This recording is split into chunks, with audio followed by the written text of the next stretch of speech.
Alright guys, excuse me. Alright guys, welcome back. We are continuing on the old Crusty Colt. You can see I've done a lot of work since the last update. I'll roll in a little bit of footage. I took a time-lapse video of this in the vinegar bath, getting all the bluing taken off. So right now it's in the raw, it's in the silver, the white, I believe it's called, in the white.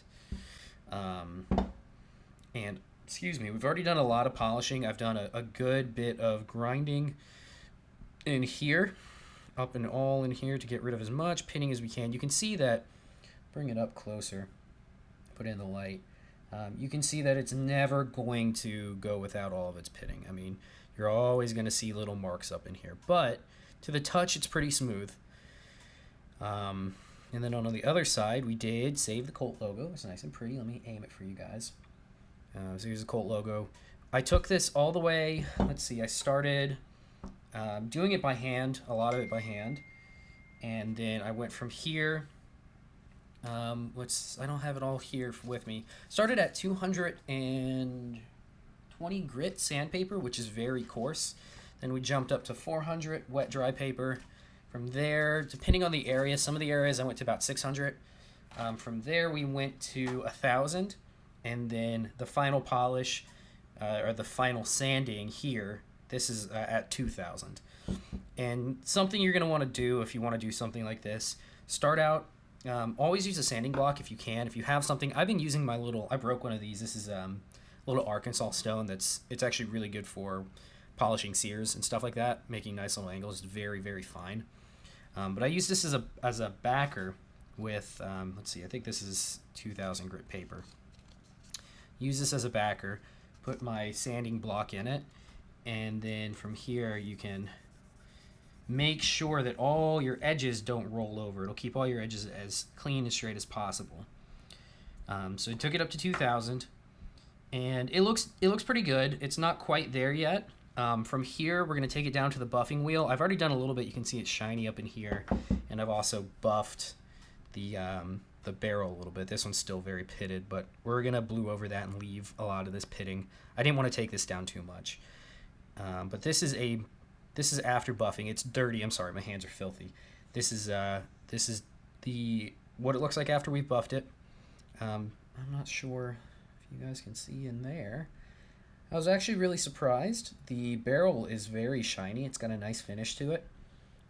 It has a little tiny bit of rust up in the throat area, the chamber area up in here. I guess this is the forcing cone. So up in the forcing cone there was a tiny little bit. So I scrubbed it for a good while, but it's dirty right now. The main thing you're looking at is that it is a mirror finish. I mean, the inside is very mirror-like. It's really dirty because I took it to the buffing wheel. So that's where we're at. All these little pieces we're going to do separately. I'm going to do these by hand, take some of this off. But I'll take you guys downstairs to the buffing wheel and show you how we buff this to a fine finish.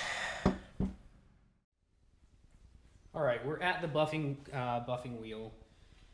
This is just a cheap, I picked this up the other day. It's a cheap Harbor Freight buffing wheel. I think with the coupon it was like 35 bucks.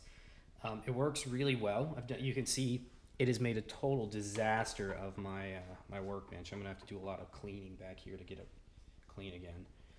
But I'm using the green compound that you can get at Harbor Freight. It's in the buffing area. It's just called polishing compound, and it's green. So go for that. It's got a green cap. So to buff it out, buffing's really simple. I'm not an expert in this. Sorry, it's gonna make a little noise, but I'll show you guys what I do. I'm sure there are better ways to do this. This is just how I've been doing it. One thing to note, let me turn this back off.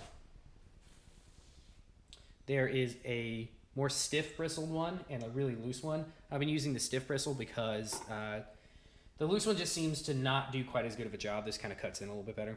So turn it on.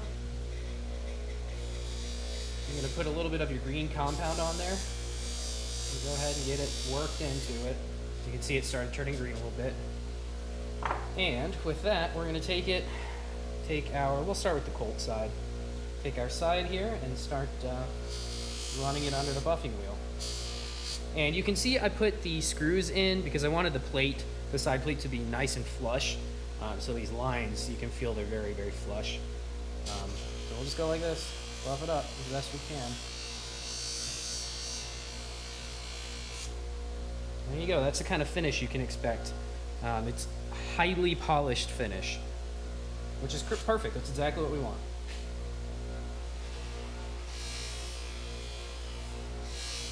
I'm gonna go for a polished blue finish. Make sure you have a good grip on it. It will shoot out from under you and go flying and hit the wall. So be careful with that if you're working on this type of thing. And you're going to get buffing compound everywhere. All back in here is all covered in compound, so I'm gonna have to do a bunch of cleaning eventually. But it does, obviously you can see, other than the compound that gets built up on it, it definitely does its job.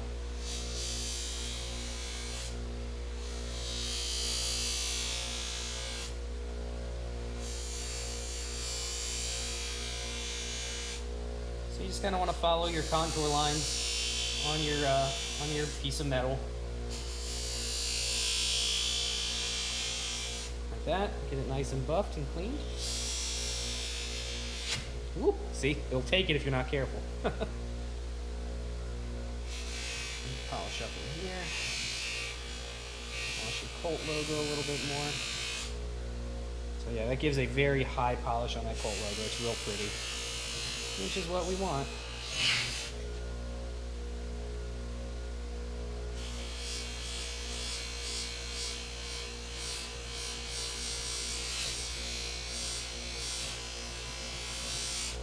It will heat it up, so if your metal starts getting hot, give it a break, let it cool down for a little bit, and then go back at it. I mean, this is all friction based, so your metal will warm up.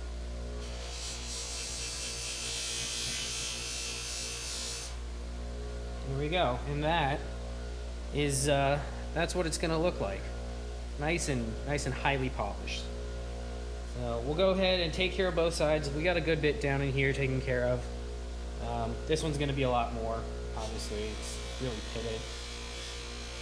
So we'll take care of both sides, polish it up, and I'll get back to you guys when we're done.